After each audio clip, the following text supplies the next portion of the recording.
Sir आज का बातचीत करेंगे। ये सारा कार्यक्रम जो मैं कर रहा हूँ, ये गणवेश है जी, देश के प्रधानमंत्री ने डाली हुई, और ये प्रचारक रहा 45 वर्ष। देश का प्रधानमंत्री है, परिवार साथ में नहीं है। देश का प्रधानमंत्री है, माता साथ में नहीं है, भाई साथ में नहीं है। कभी देश के प्रधानमंत्री के विषय के अंदर सुना कि दिल्ली के अंदर उसके साथ कौन कौन रहता है? उसका भाई रहता है, उसका नहीं रहता है, माँ रहती है,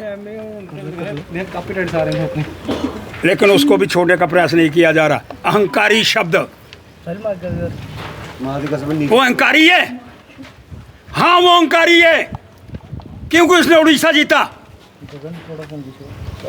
जगन्नाथ जी का स्थान 70 वर्ष के अंदर कभी पार्टी ने नहीं जीता, लेकिन उसने जीता। चंद्रबाबू नायडू के साथ आंध्र प्रदेश के अंदर सरकार बनाई, इसलिए वो अहंकारी है। 30,000 लोग खीर भवानी के दर्शन करने के लिए गए, इसलिए अहंकारी है। इसलिए अहंकारी है कि उसने अपने माता पिता, भाई भतीजा बाद उनको नौकरी नहीं दी, इसलिए अहंकारी है।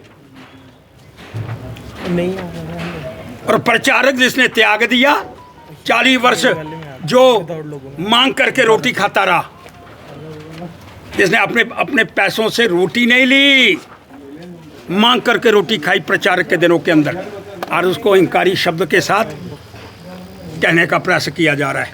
मैं इसका विरोधाभास प्रकट करता हूं। और उत्तर प्रदेश के अंदर 62 सीटें लाने वाला पक्का अहंकारी है। राम मंदिर बनाने वाला अहंकारी है। और राम मंदिर के अंदर जब इनॉग्रेशन हुई, सबने मिलकर के करी, वो अहंकारी है। शब्द कहने से पहले हमको 10 बार विचार करने का प्रयास करना चाहिए। इसलिए मैं बड़े कुछ बातें स्पष्ट करना चाहता हूं जी। ये अहंकारी शब्द देश के प्रधानमंत्री के लिए कहना सरासर गलत है। इसके विषय के अंदर हमको पुनर्विचार करना चाहिए। और जिसने अपना सर्वस्व लौटा दिया, जिसने अपना सब कुछ छोड़ दिया, जिसने माता पिता भाई बहन, उसको पता ही नहीं है कौन है। कभी कोई स्कैंडल हुआ उसके परिवार के अंदर? आज खड़े होकर के हम कह सकते हैं कि हम देश के अंदर जीने वाला हिंदू है। उस स्तर पर लाने का प्रयास किसने करा? जिसको अहंकारी कहा जा रहा है उसने करा।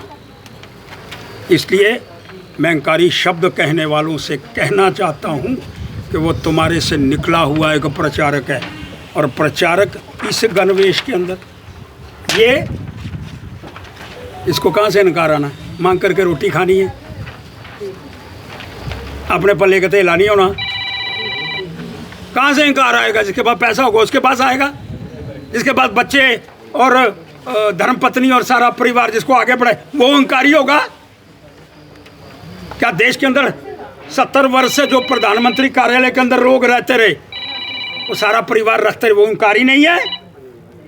अहम है उनमें। और आज इस तरह के शब्दों का उच्चारण करके हम क्या बताने का प्रयास करना चाहते हैं? मैं एक ही शब्द कहूँगा, देश के प्रधानमंत्री ने पहली बार उड़ीसा के अंदर सरकार लाई, आंध्र प्रदेश के अंदर सरकार लाई, और उत्तर प्रदेश के अंदर 62 सीटें लाई थी। पहले कभी आई? अहंकारी नहीं लाई ना, जिसको आप अहंकारी कह रहे हैं। इसलिए मैं बड़ा स्पष्ट करना चाहता हूँ कि शब्दावली वापस होनी चाहिए। और देश का प्रधानमंत्री, अभी ये G7 हो रहा है, G7 के अंदर जो प्रचलित रेट है, 7 देशों के लोग उसमें पार्टिसिपेंट बने। सबसे ज़्यादा प्रचलित अगर कोई व्यक्ति था तो देश का हमारा प्रधानमंत्री। 70% अंक उसको मिले प्रचार के अंदर, और किसी को 36, किसी को 24, किसी को 22।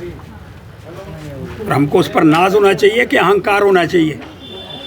अगर उसने वहाँ अपना हिंदुस्तान के अंक को 70% बनाया, हाँ अहंकारी है। शब्दावली कहने से पहले विचार नहीं करते। जो मांग करके रोटी खाने वाला, उसके अंदर कभी अहंकार पैदा हो नहीं सकता। इसलिए जिसने भी इस तरह के शब्दों का उच्चारण करा है, मैं करबद्ध होकर के उनसे प्रार्थना करना चाहता हूँ, आप भी तो यही यूनिफॉर्म पहनते रहे हैं भाई। इसलिए ये हमारे माथे पर है, सिर माथे पर है, इसकी इज्जत है, सम्मान है, इसको देख करके लोग नमन करते हैं, प्रणाम करते हैं। इस तरह के शब्दों का उच्चारण नहीं होना चाहिए, इसकी मांग करना चाहता हूँ।